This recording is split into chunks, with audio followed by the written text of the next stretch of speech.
11 words. That's the whole verse most people know. All things work together for good to those who love God. 11 words, and. There is a very good chance you have heard them recited at a funeral, printed on a sympathy card, stitched onto a pillow, or said to you directly by someone standing in a hospital waiting room who didn't know what else to say.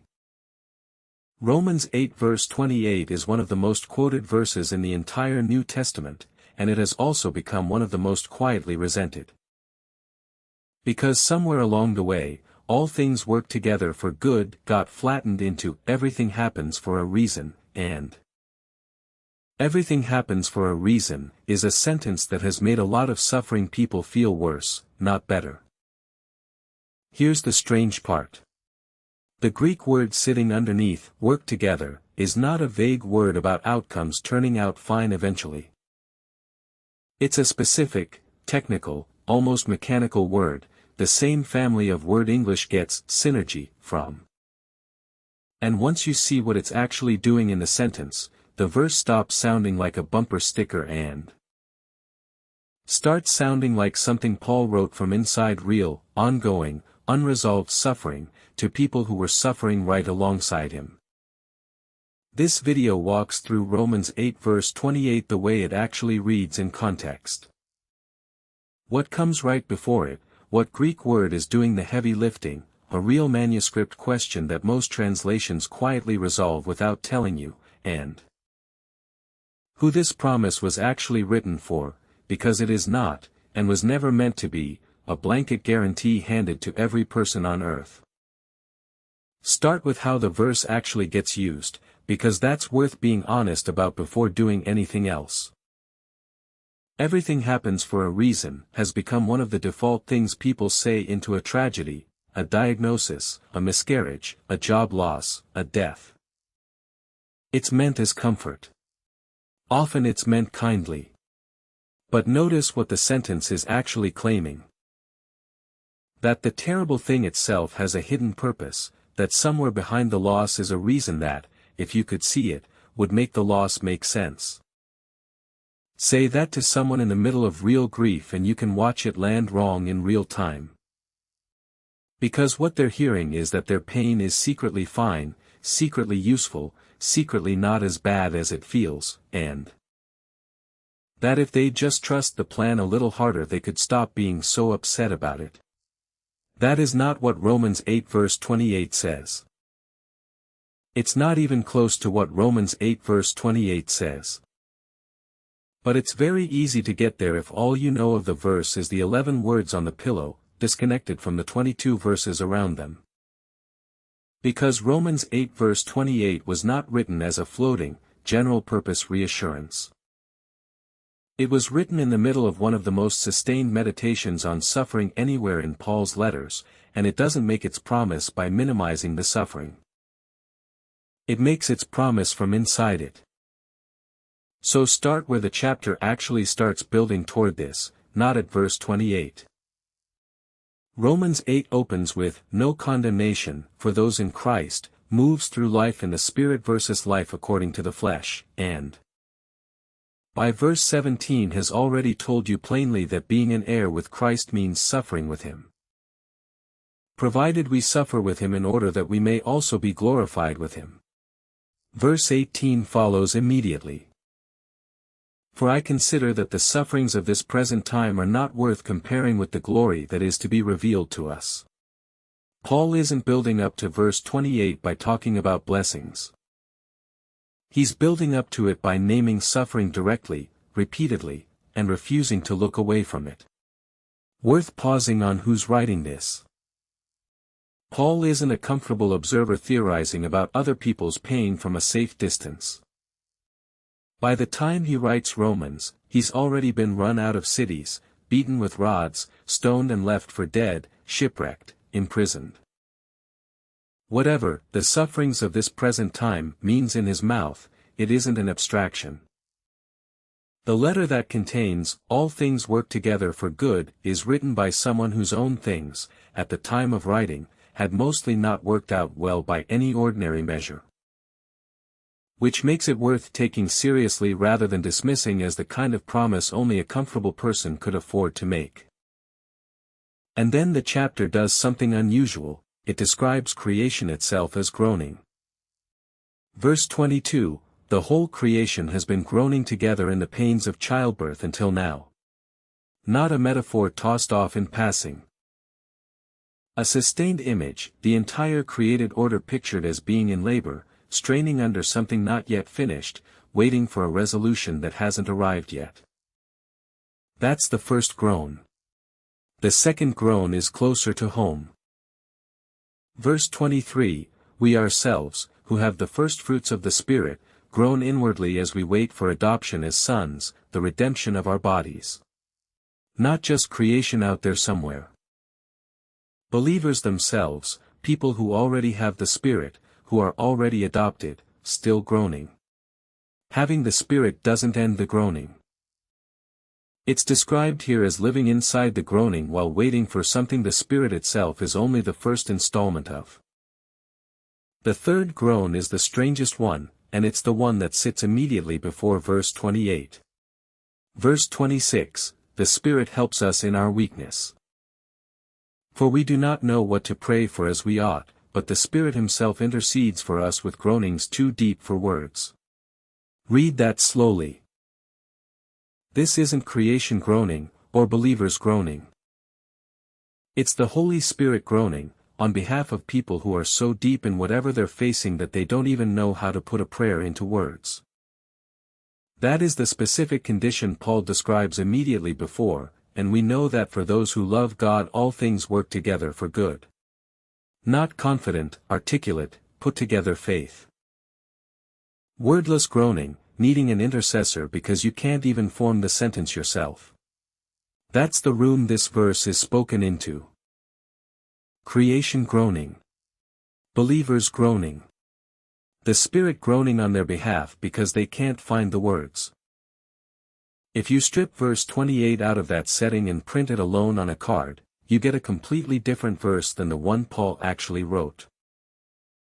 You get a tidy assurance instead of a promise spoken directly into unresolved pain. Now slow the verse itself down, because the English translation everyone knows compresses a few moving parts into one smooth sentence, and each of those parts is doing separate work. And we know that for those who love God all things work together for good, for those who are called according to His purpose. Four things are happening in that sentence, not one. There's a claim about knowledge, we know, a condition, for those who love God, called according to His purpose, a subject doing the working, all things, or possibly someone else. More on that shortly, and a verb describing what that subject does to those things, work together. Most people who quote this verse are only hearing the third and fourth pieces. The first and second pieces are actually where a lot of the verse's real meaning is sitting. Start with the verb, because it's the word this whole video is named for. Work together translates a single Greek word, synergei, sigma upsilon nu epsilon rho gamma epsilon. You don't have to know Greek to recognize it.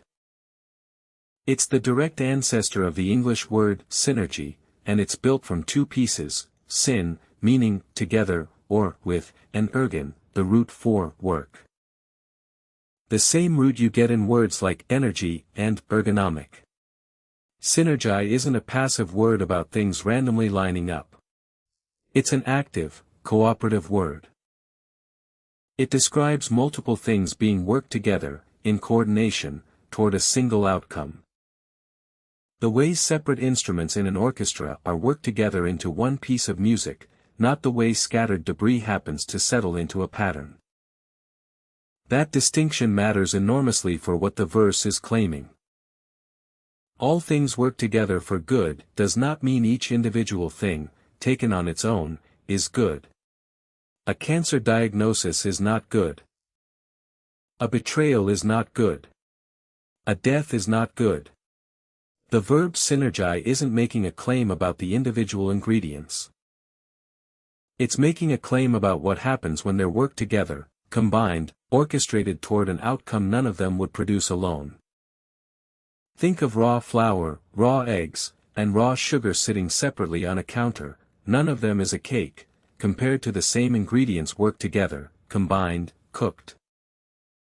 The verb is describing a process of combination toward an end, not a description of each raw component's individual moral quality. And this isn't a one-off word Paul reaches for once and never uses again. The Synergei family shows up across his letters doing recognizably similar work. In 1 Corinthians 3 verse 9, he tells the church, "We are God's fellow workers." Synergei, the noun form of the exact same root, describing people laboring alongside God rather than God laboring alone.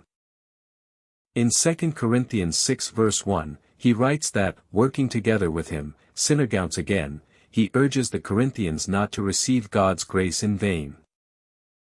Even the book of Mark closes with the apostles going out to preach, while the Lord worked with them, a related construction, same underlying idea of joint, cooperative action.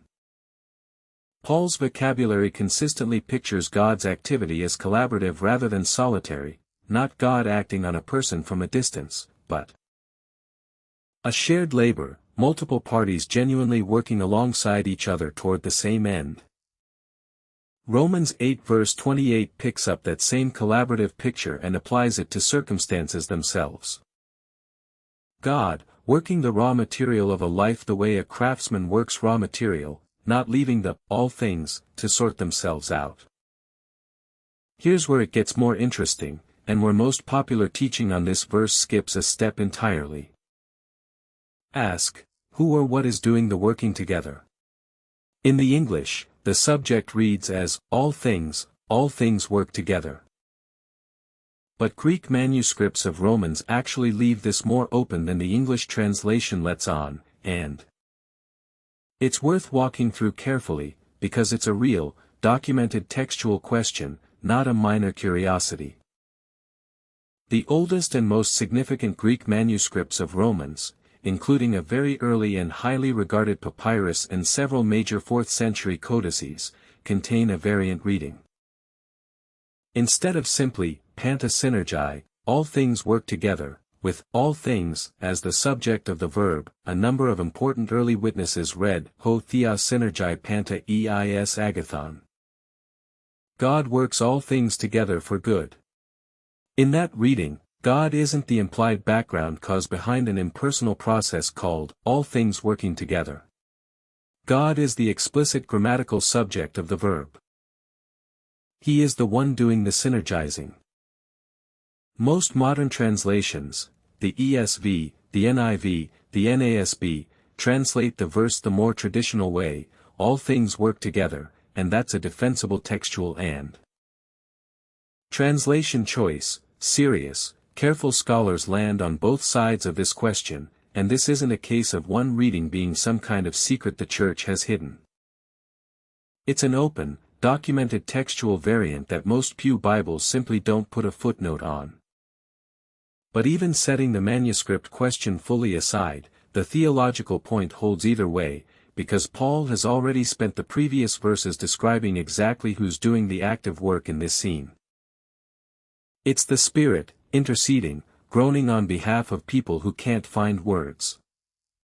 Whether the grammatical subject of synergei in verse 28 is technically all things, or explicitly God, the passage as a whole has already told you who is actually orchestrating the outcome. It was never circumstances, left to their own devices, quietly arranging themselves into something good. The whole run of verses around it describes active, personal, ongoing divine involvement, the Spirit interceding in verse 26, and then, one way or another, God at work in verse 28. That distinction is not a technicality. All things work together for good, as a floating, agentless claim sounds like a law of nature, almost karmic. Bad things balance out, the universe evens itself, cosmic accounting resolves in your favor. God works all things together for good, is a claim about a person actively doing something with the raw material of your specific suffering. Those are very different promises to lean on at 2 a.m. Now the word, good, itself, because this is the second place the popular reading of this verse quietly drifts from what the text says. Good, in English is elastic, it can mean pleasant, comfortable, successful, resolved happily. If all things work together for good means, all things work together to make your circumstances comfortable and resolved happily, then the verse is making a promise it demonstrably does not keep, and everyone who has prayed through an unhealed illness or an unrepaired marriage or a child who never came home already knows that. So it's worth asking directly, does Paul define good anywhere near this verse, or is the reader left to supply their own definition? He does define it. Immediately. Verse 29, the very next sentence, without even a paragraph break in the original. For those whom he foreknew he also predestined to be conformed to the image of his Son, in order that he might be the firstfruits among many brothers. The good that verse 28 promises is defined, one breath later, as being conformed to the image of Christ. Not comfort. Not resolution. Not your circumstances improving. Christ-likeness, being shaped, formed, made to look like Jesus, specifically including the Jesus who, according to verse 17 just a few lines earlier, suffers before he's glorified. That reframes the whole verse. All things work together for good isn't a promise that your pain will be cancelled out or explained away.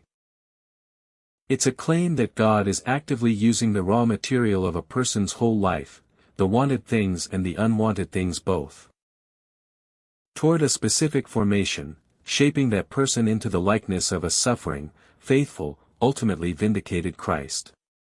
The verse was never promising you to avoid the valley. It was promising what the valley would be used to build. Paul makes essentially the same move elsewhere, which is worth noticing because it shows this isn't a one-time metaphor invented just for Romans 8. 2 Corinthians 3 verse 18 describes believers being transformed into the same image from one degree of glory to another. The same word for image, the same trajectory toward Christlikeness, described there as an ongoing, gradual process rather than a single finished event.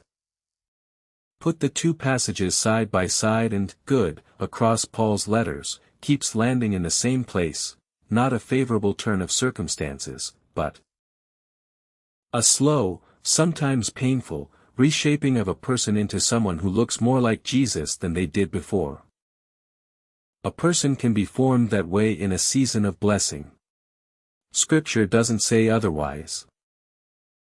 But Paul's own life, catalogued a few chapters later in 2 Corinthians as beatings, shipwrecks, hunger, sleepless nights, makes clear that this formation happens at least as often, maybe more often, through the very things nobody would ever call good on their own terms. This is exactly the distinction that gets erased when the verse gets used as an on-the-spot line to say to someone in acute grief.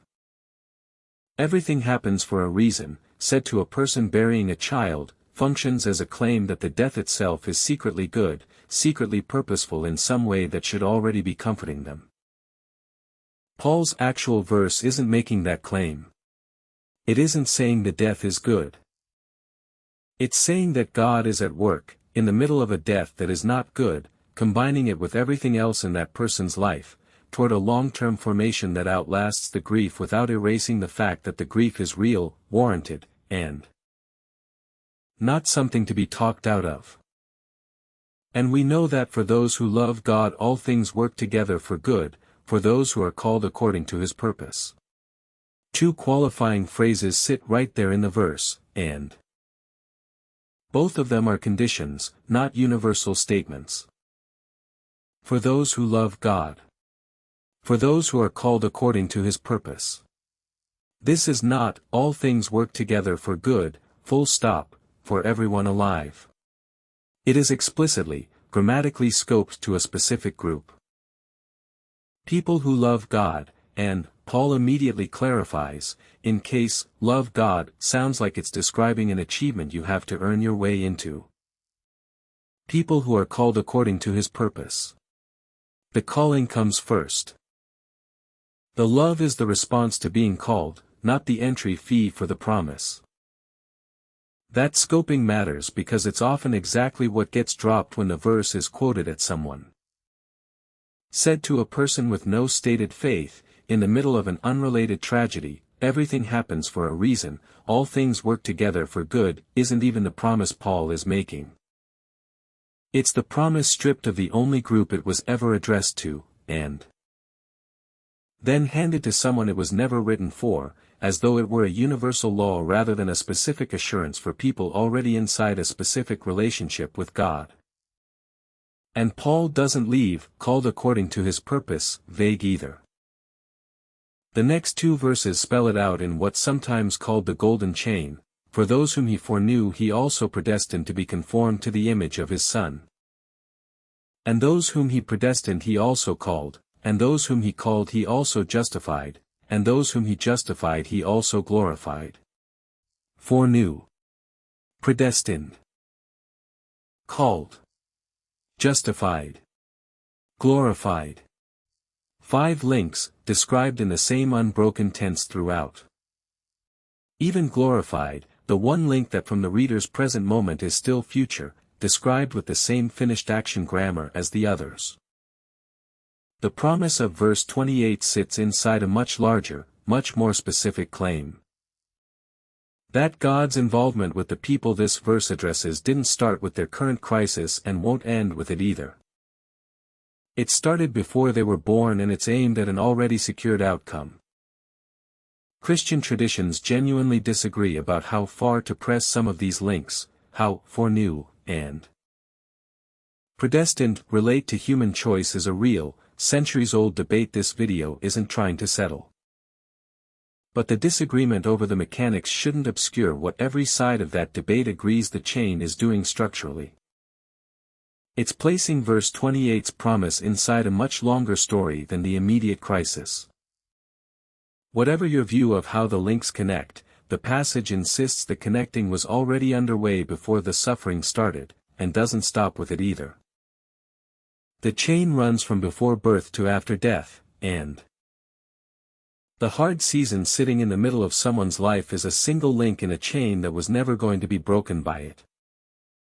So what does all of this actually leave you with, once the popular misreading has been set back down next to what the text is actually doing? Not a promise that your suffering is secretly good. Not a claim that circumstances will resolve comfortably if you just believe hard enough. Not a universal guarantee handed to every person regardless of their relationship to God. What Romans 8 verse 28 actually offers, read inside its own chapter, is something narrower, and sturdier, than the version said at gravesides. A God who is not distant from your groaning but actively interceding in the middle of it, who takes the whole raw, unsorted material of a life, the wanted parts and the genuinely bad, unwanted, not secretly fine parts, and works them, combines them, orchestrates them toward one specific outcome, making that person look like Jesus. Not comfort as the finish line. Formation as the finish line, reached by the same road Jesus himself walked, suffering first, glory after. That's a smaller promise than everything happens for a reason, in the sense that it doesn't try to explain or justify the bad thing itself. But it's also a far sturdier one, because it doesn't collapse the first time something happens that plainly isn't good and never will be reframed as good. The death stays a death. The betrayal stays a betrayal. What the verse promises isn't that those things become secretly fine.